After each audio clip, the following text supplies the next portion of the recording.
وہ حضرات اگر اپنی ضرورت پوری کر چکے ہوں تو آپ اس جلسے کا حصہ بن جائیں۔ میں یقین دہانی کرتا ہوں کہ صاحب اگر آپ نے میری تقریر آج 25-30 منٹ سن لی، یقیناً آپ اپنی دنیا اور آخرت بنانے میں بہت حد تک خود سے کامیاب نظر آئیں گے۔ عالم سے نسبت اور عالم کی مجلس سے نسبت ہر آدمی کو نصیب نہیں ہوتی۔ جو آدمی کھرچال قسم کا ہوتا ہے، جس کو ارکسی ہم لوگ بولتے ہیں شاید اپنی زبان میں، جو کاٹتے رہتی ہے جگہ، اس کو نوچتے رہتی ہے جگہ، مخصوص جگہ کہیں بیٹھنے نہیں پاتا، 10 منٹ کہیں بیٹھا، وہاں سے اٹھ کے اس جگہ، وہاں سے اٹھ کے اس جگہ۔ یہ ایسے ہی لوگوں کو ہوتا ہے صاحب جن کو اپنے عالم کی نشست سے محبت نہیں ہوتی۔ اگر آپ چاہتے کہ آپ تمام اس طرح کی پریشانیوں سے محفوظ رہیں تو آپ ہمیشہ اپنے علماء کی نشست کا احترام کریں۔ آپ کے سماج کا، آپ کے گاؤں کا، آپ کے علاقے کا یا دنیا کے کسی حصے کا کوئی بھی عالم ربانی کا کوئی پیغام اگر پہنچتا ہو تو اس محفل کی حاضری آپ کے لیے 100% ضروری ہو۔ آپ جب بیٹھیں تو آپ کے چہرے سے بے چینی کے آثار نمایاں نہ ہو۔ جو حضرات آج بے چین رہتے ہیں، یقیناً سمجھیے صاحب ان کی زندگی بڑی مختصر ہے کامیاب ہونے کے لیے۔ کامیابی ان کو نہیں چاہیے، ان کو دنیا چاہیے، ان کو آخرت نہیں چاہیے۔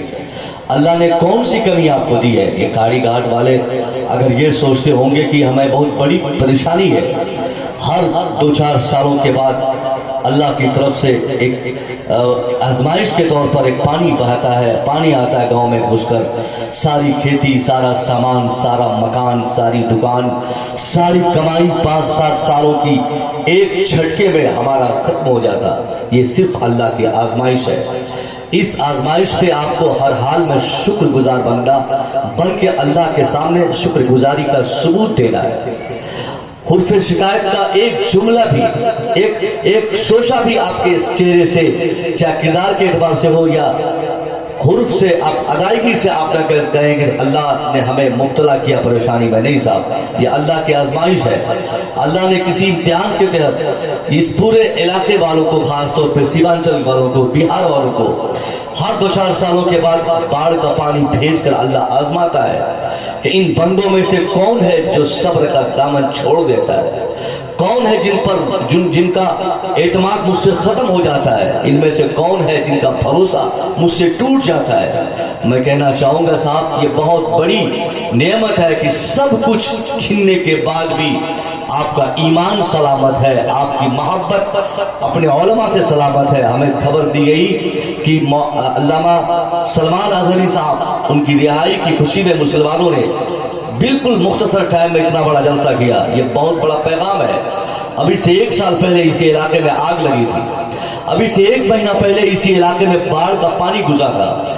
یعنی یہ وہ زمین ہے، یہ وہ خطہ ہے، یہ وہ علاقہ ہے جو کبھی آگ سے جل جاتا ہے، کبھی پانی سے دہ جاتا ہے، باوجود اس کے ان کے شریر میں جان بچی ہے، شریر کا پارٹ پرجا کام کر رہا ہے، بازو میں قوت سلامت ہے، آنکھوں میں بینائی ابھی باقی ہے۔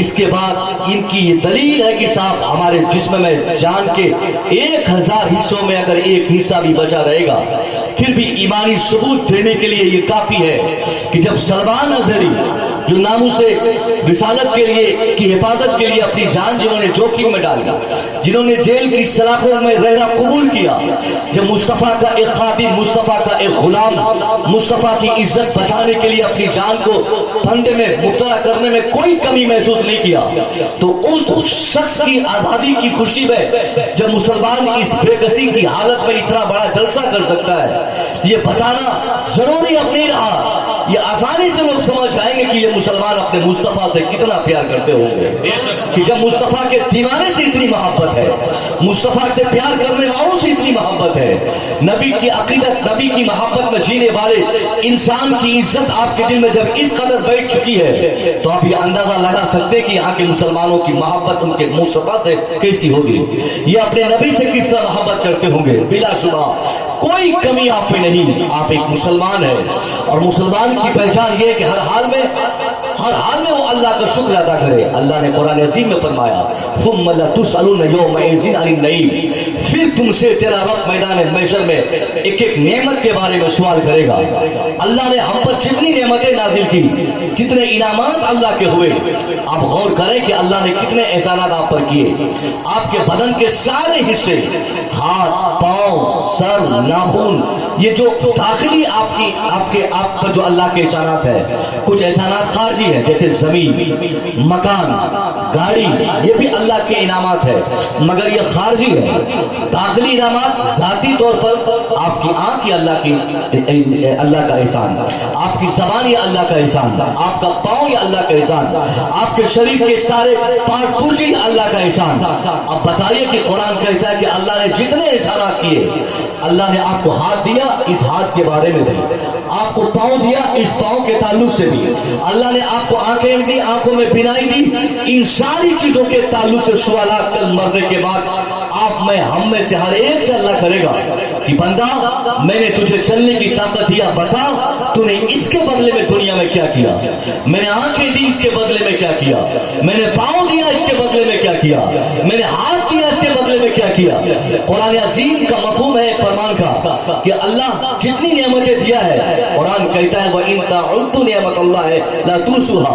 If Allah wants to, if you wants to count the entire favour of Allah, you can not count it. अगर तुम अल्लाह की सारी नेमतों को, सारे एहसानात को, सारी भलाइयों को गिनना चाहो तो तेरी जिंदगी खत्म हो जाएगी। तुम अल्लाह के सारे एहसानात नहीं गिन सकते। इतने एहसान अल्लाह के ने आपको दिए। मकान दे न दे फिर भी अल्लाह का एहसान आप पर, जमीन दे न दे फिर भी अल्लाह का एहसान आप पर, खेत दे न दे फिर भी अल्लाह का एहसान आप पर, आपको पैसा दे न दे फिर भी अल्लाह का एहसान आप पर। खाड़ी घाट का मुसलमान हो, बायसी का हो, पूर्णिया का हो, बिहार का हो, दुनिया के किसी खित्ते का मुसलमान हो या इंसान, अगर वो जिंदा है, उनको जिंदगी की एक अगर सांस भी उनके साथ जुड़ी है, बाकी है, तो उनका हक ये बनता है वो हमेशा ये कहे कि अल्लाह तेरा एहसान है कि तू मुझे जिंदा रखा है। अल्लाह तेरा एहसान है कि सांसें चल रही है। अल्लाह तेरा एहसान है कि मेरा हाथ सलामत है। अल्लाह तेरा एहसान है कि मेरे पाँव सलामत है। इसलिए साहब, अगर आपकी जमीन पानी में आपकी जमीन अगर नदी से कट गई तो कोई दिक्कत रही, आपकी खेती तबाह हो गई तो कोई बात रही, आपका मकान गिर गया तो कोई बात रही। ये मकान आज गिरेगा, 5 साल बाद फिर बनेगा। जमीन आज नदी के हवाले हुई है, 5-10 साल के बाद फिर कहीं से जमीन का इंतजाम होगा। ये जमीन, मकान, ये बहुत बड़ा एहसान नहीं।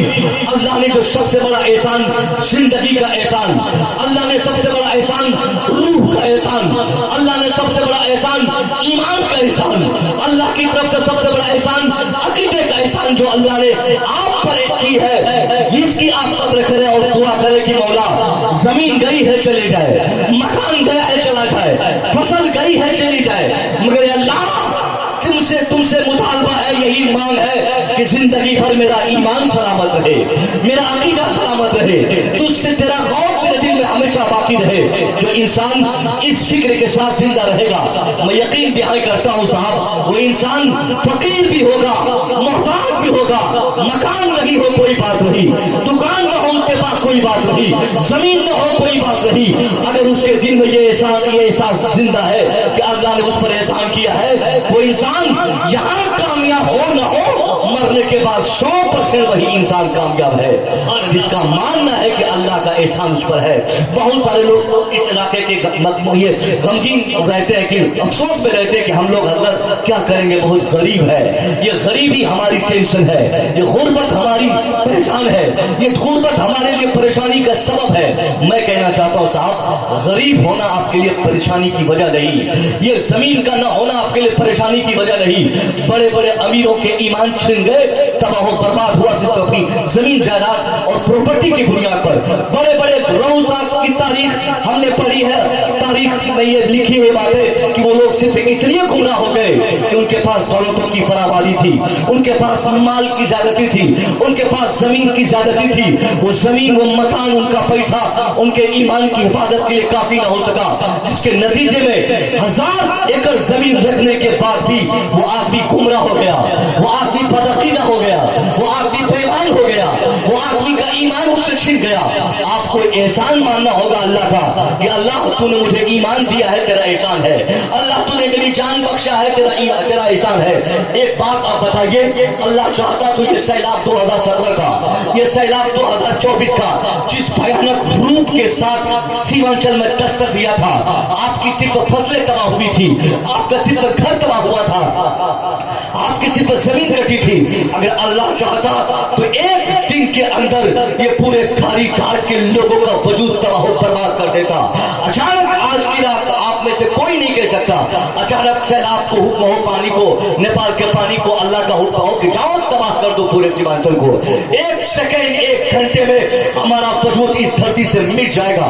मगर फिर भी हमको शिकायत नहीं करनी चाहिए, क्योंकि हमारी जमीन गई है, जान तो बची है, मकान गया है, जान तो बची है, हमारी खेती गई है, जान तो बची है, फसल गई है, जान तो बची है। कुरान और हदीस के मुताले से यही बात समझ में आती है कि कामयाब इंसान वही है जिसको अल्लाह जो भी चीज दे दे वो कभी शिकायत नहीं करे कि अल्लाह तूने मुझे ये क्यों नहीं दिया, तूने मुझे जमीन क्यों नहीं दिया, तू मुझे मकान क्यों नहीं दिया, तूने मुझे नौकरी क्यों नहीं दी। क्योंकि जिस इंसान को जितनी दौलत अल्लाह देता है उन तमाम दौलतों का हिसाब कल मैदान महशर में अल्लाह उनसे मांगेगा, उनसे पूछेगा एक छोटा जमीन का हिसाब। इसलिए आपके पास जितनी दौलत है आप शुक्र करें कि अल्लाह यही बस है, बस यही तो दुआ है कि अल्लाह इसी जमीन जायदाद के सहारे मेरी जिंदगी कट जाए। इतनी जमीन, इतना पैसा अल्लाह तो मुझे दे दे कि कभी मोहताजी का हाथ फैलाने की जरूरत न पड़े। या अल्लाह इतना पैसा न दे कि हम भटक जाए, ईमान से हाथ धो ले, अकीदा हमारा खराब हो जाए।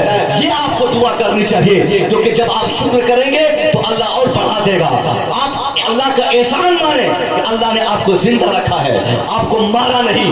बहुत सारे लोग पानी में डूब गए, बहुत सारे लोग पानी में डूब के मर गए, बह गए, उनका वजूद खत्म हो गया, मगर आप तो जिंदा है, आपके बच्चे जिंदा है, आपके घर वाले जिंदा है। ये जिंदगी सलामत तो सारी चीज सलामत, जिंदगी बची तो सारे उपाय बची है, जिंदगी बची है तो सारे रास्ते बचे हैं, जिंदगी बची है तो अल्लाह का एहसान मानना पड़ेगा।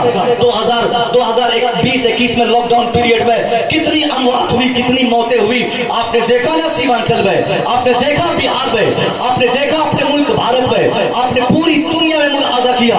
बड़े बड़े मुल्क में जहां पर बड़ी बड़ी मेडिकल साइंस की बातें होती, अमेरिका जैसा खतरनाक मुल्क वो भी अमवात से अपने नौजवानों को नहीं बचा सका। फ्रांस, जर्मन, जापान, इटली जैसा खतरनाक मुल्क, इटली के बारे में कहा जाता है पूरी दुनिया में सबसे ज्यादा मेडिकल फैसिलिटीज इटली की है। इटली और जापान की सबसे ज्यादा मेडिकल फैसिलिटीज है। वहां बहुत हद तक बीमारियों से निपटने का वो लोगों को हुनर आता है। वहां के डॉक्टर्स बड़े पढ़े लिखे और बड़े हुनरमंद चालाक है। वहां की मेडिकल फैसिलिटीज सबसे लेटेस्ट है। एक एक घंटे में बड़े बड़े हॉस्पिटल के डॉक्टर्स वहां पर कई बीमारियों पर रिसर्च करके उस मरीज से निपट लेते, उनकी जिंदगी बचाने में कामयाब हो जाते। मगर इटली, फ्रांस जैसा मुल्क, वो मुल्क जिनको अपनी मेडिकल फैसिलिटीज पे बड़ा गुरूर था, वहां भी एक एक कब्र को खोदकर, एक एक दर्जन मुर्दों को जेसीबी से खोदकर लाकर उसको डाला गया। ये तमाम लोग अमवात देख रहे थे, मौत का तमाशा हो रहा था। ये मौत किस वजह से आई थी? कोरोना से मौतें नहीं आई थी, ये सांस की कमी की बुनियाद पर, ऑक्सीजन की कमी की बुनियाद पर। आपने पढ़ा होगा हर जगह हाहाकार था, हर जगह मारा मारी थी।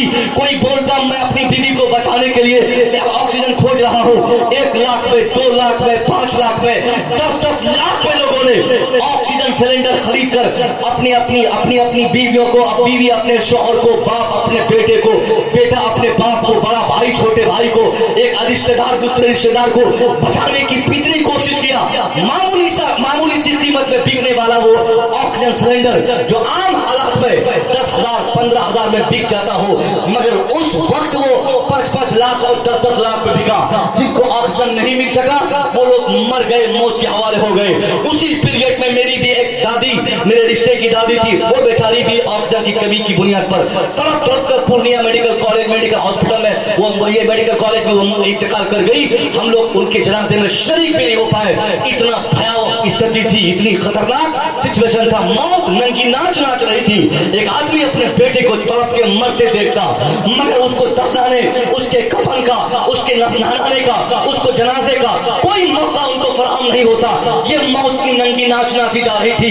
उसी पीरियड में उस اس وقت جس چیز کی سب سے زائد کمی محسوس کی گئی وہ آکسیجن ہے. آکسیجن کیا ہے صاحب؟ ایک سانس ہے. ایک آکسیجن ایک سانس کی سانس کو ایک ڈبے میں ایک کٹوری میں یا ایک کسی اوزار میں بند کر کے رکھ دیا گیا ہے. وہ مصنوعی سانسیں ہیں. اسی سانسوں کو پائپ کے ذریعے پیشنٹ کو پائپ کے ذریعے اس کے پھیپھڑے میں پہنچایا جاتا ہے. ڈاکٹروں کا ماننا ہے کہ جس کی سانس لینے میں جن کو دشواری ہوتی ہے ان کو آکسیجن دینے کے بعد بہت حد تک یہ دقت ختم ہو جاتی. اسی پیریڈ میں 93 سال کی عمر کا ایک شخص اٹلی کا مسلمان تھا. اس کی طبیعت بگڑنے لگی. اس سے پہلے وہ کبھی ہاسپٹل نہیں گیا. 5 بیٹے ان کے تھے. سارے بیٹے گھبرا گئے. اپنے باپ کو ایمبولینس میں بٹھا کر میڈیکل کالج پہنچایا. سارے ڈاکٹرز کو بلایا. ڈاکٹرز آئے, نبض ٹٹولے. اس کے بعد ڈاکٹرز نے فیصلہ کیا کہ تیرے ابا کو سانس لینے میں پریشانی ہے. اگر تم اپنے باپ کو بچانا چاہتے ہو تو ان کو وینٹیلیٹر کا سہارا دینا ہوگا. ان کو آکسیجن کے ذریعے ان کو زندہ رکھنے کی